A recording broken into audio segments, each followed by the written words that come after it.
नमस्कार दोस्तों। Modern history की सीरीज़ में सोशो रिलीजियस रिफॉर्म वाला टॉपिक हम लोग कवर कर रहे थे। पहले 2 वीडियोस हमने कवर कर लिए हैं इसमें। ये इस वीडियो का पार्ट 3 है वीडियो सीरीज़ का। अगर आपने पहले के 2 वीडियोस नहीं देखे हैं तो डिस्क्रिप्शन बॉक्स चेक कर लीजिए, वहाँ पे लिंक मिल जाएगा।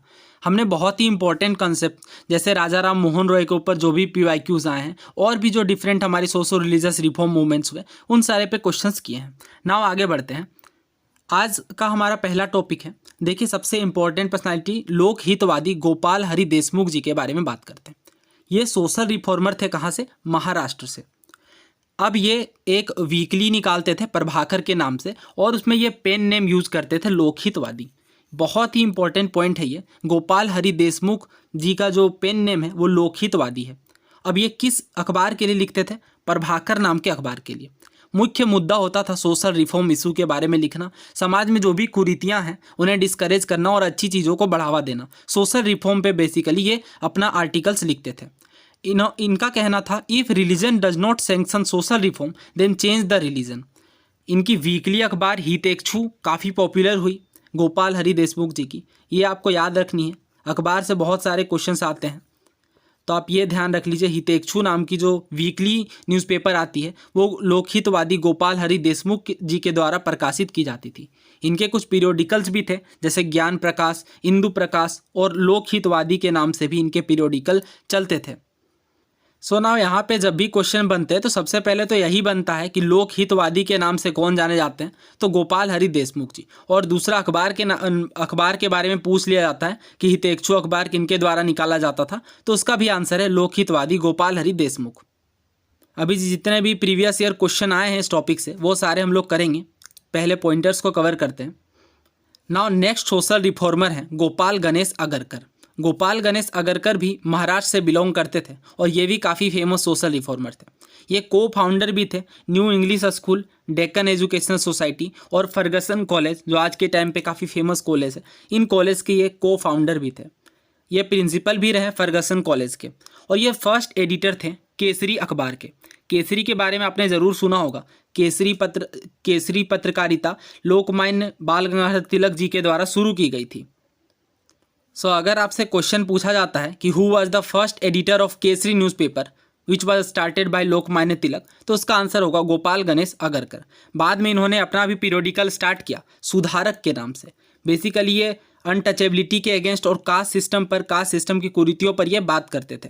किनके द्वारा प्रकाशित किया जाता था? सुधारक गोपाल गणेश अगरकर के द्वारा। हम लोग देखेंगे पास्ट में काफ़ी सारे क्वेश्चंस इन सब टॉपिक से आए हुए हैं। नाउ नेक्स्ट बात करते हैं सर्वेंट्स ऑफ इंडिया सोसाइटी के ऊपर। ये भी काफ़ी फेमस सोशल मूवमेंट है। इनके फाउंडर का नाम याद रखिए गोपाल कृष्ण गोखले और सहायता ली गई थी MG रानाडे के भी। MG रानाडे की बात हमने लास्ट के लेक्चर में भी की थी काफ़ी डिटेल से। हम लोग आगे भी देखेंगे कि कौन कौन से क्वेश्चन इस पर बने हैं। सर्वेंट्स ऑफ इंडिया सोसाइटी के द्वारा हितवद नाम का अखबार प्रकाशित किया जाता था जो कि मेनली सोसाइटी के व्यूज़ को पब्लिश करने का काम करता था। गोखले जी की डेथ 1915 में हो गई। उसके बाद श्रीनिवास शास्त्री को सर्वेंट्स ऑफ इंडिया सोसाइटी के प्रेसिडेंट के रूप में चुन लिया गया। सर्वेंट्स ऑफ इंडिया सोसाइटी आज के डेट में भी बहुत सारे एरियाज़ में काम कर रही है, वुमेन एजुकेशन को बढ़ावा दे रही है। सो आपसे ये क्वेश्चन पूछा गया है और पूछा जा सकता है कि हितवद नाम का जो जर्नल है वो किनके द्वारा निकाला जाता था, तो इसका आंसर है फिर गोपाल कृष्ण गोखले जी के द्वारा। नाउ अगर हम लोग सर्वेंट्स ऑफ इंडिया सोसाइटी के अदर डिस्टिंग्विश्ड प्रमुख मेंबर्स की बात करें तो MC सीतलवाड़, BN राव जो कि हमारे कॉन्स्टिट्यूशनल असेंबली में भी काफ़ी प्रमुख मेंबर थे, और अल्लादी कृष्ण स्वामी अय्यर, इनका नाम सबसे पहले आता है। नाउ अब देखते हैं प्रीवियस ईयर क्वेश्चंस को। सबसे पहला ये देखिए, BPSC में अक्सर ये पूछा जाता है, 2021 और 2019 में भी पूछा गया है कि 1905 AD में सर्वेंट्स ऑफ इंडिया सोसाइटी की स्थापना किनके द्वारा की गई। तो हमने देखा इसका आंसर क्या है, गोपाल कृष्ण गोखले जो कि महात्मा गांधी के राजनीतिक गुरु, पॉलिटिकल गुरु भी माने जाते हैं। नाउ नेक्स्ट क्वेश्चन देखिए, UPPCS 2017 का है। बोला गया है गोपाल कृष्ण गोखले ने किस year servants of India society की स्थापना की। तो इसके लिए मुझे ऑप्शंस भी लिखने की जरूरत नहीं पड़ी। अभी हमने देखा 1905 में सर्वेंट्स ऑफ इंडिया सोसाइटी की स्थापना की गई थी। नाउ ये क्वेश्चन देखिए, सिविल सर्विसेज 1997 का है। MC सीतलवाड़, BN राव और अल्लादी कृष्ण स्वामी अय्यर किस पार्टी के प्रमुख मेंबर थे। सो अभी हमने देखा सर्वेंट्स ऑफ इंडिया सोसाइटी जो कि गोपाल कृष्ण गोखले जी के द्वारा शुरू की गई थी 1905 में। इसके अदर मेंबर्स जो कि काफ़ी डिस्टिंग्विश्ड थे, MC सीतलवाड़, BN राव और अल्लादी कृष्ण स्वामी अय्यर। सो इसका करेक्ट आंसर फिर क्या है? Option D, servants of India society. Now next बात करते हैं सोशल सर्विस लीग की। सबसे पहली बात कि सोशल सर्विस लीग की स्थापना किनके द्वारा की गई? नारायण मल्हार जोशी जी ने सोशल सर्विस लीग की स्थापना बॉम्बे में की। नारायण मल्हार जोशी के बारे थोड़ा समझ लेते हैं। नारायण मल्हार जोशी, NM जोशी, उन्होंने all India Trade Union Congress की स्थापना की थी। किसने की थी? NM जोशी जी ने। All India Trade Union Congress क्या था? ट्रेड यूनियन बेसिकली ट्रेड से डील करता है ना। ट्रेड यूनियन के इतिहास से जो क्वेश्चन पूछे गए हैं एग्जाम्स के अंदर, वो सारे मैंने एक जगह कंपाइल कर दिए क्योंकि ये थोड़ा कंफ्यूजिंग हो जाता है। देखिए, भारत में सबसे पहला ट्रेड यूनियन जो है वो 1918 में BP वाडिया जी के द्वारा स्टेब्लिश किया गया।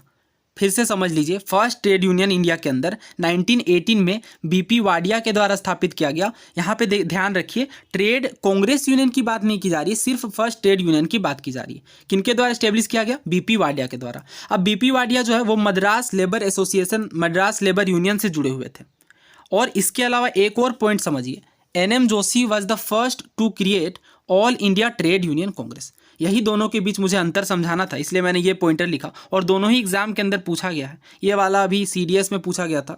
सो फिर से समझ लीजिए, फर्स्ट ट्रेड यूनियन की अगर बात की जाए तो किनके द्वारा फाउंड किया गया था? BP वाडिया जी के द्वारा। कब? 1918 में।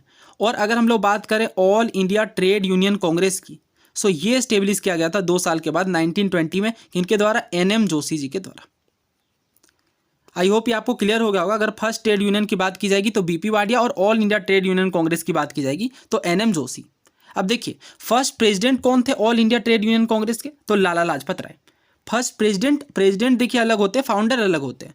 All India Trade Union Congress के फर्स्ट क्रिएटर, फर्स्ट फाउंडर बोले जाएंगे तो NM जोशी होगा। और अगर फर्स्ट प्रेसिडेंट बोला जाए तो लाला लाजपत राय। ये भी बहुत बार स्टेट PSC में पूछा गया है, आपने भी जरूर पढ़ा होगा कि all India Trade Union Congress के फर्स्ट प्रेसिडेंट कौन थे? तो लाला लाजपत राय। नाउ देखिए, NM जोशी को लेबरर्स के रिप्रेजेंटेटिव के रूप में भारत सरकार के द्वारा इंटरनेशनल लेबर ऑर्गेनाइजेशन के वाशिंगटन समिट में 1990 में भेजा गया था। ये भी क्वेश्चन हाल ही में UP PCS के द्वारा पूछा गया है, सो ध्यान रख लीजिए, बहुत इंपॉर्टेंट है। NM Joshi was sent as a representative of labourers by Indian government in Washington summit of ILO International Labour Organization इन 1919। नाउ ये क्वेश्चन देखिए, UPSC EPFO के द्वारा पूछा गया है 2021 में। बोला जा रहा है 1911 में किसने सोशल सर्विस लीग की स्थापना बॉम्बे में की थी? तो अभी हमने क्या देखा? NM जोशी जी ने सोशल सर्विस लीग की स्थापना बॉम्बे में की। कब? 1911 में। तो इसका आंसर फिर क्या है? Option C, NM Joshi. Now ये क्वेश्चन देखिए, CAPF 2020 का है, बहुत ही इंपॉर्टेंट और बहुत ही यूनिक क्वेश्चन है। बोला गया Paramhansa Mandali was founded in Bengal by Swami Vivekananda. देखिए, यहाँ पे एग्जामिनर ने आपको इस बात को लेके कंफ्यूज करने की कोशिश की है कि स्वामी विवेकानंद जी के गुरु स्वामी रामकृष्ण परमहंस थे, तो आप ऐसा सोच सकते हैं कि मे भी परमहंस मंडली उनके द्वारा स्थापित की गई हो। बट हमने लास्ट के लेक्चर में बात की थी, आइए पहले क्विकली रिकैप करते हैं इसे।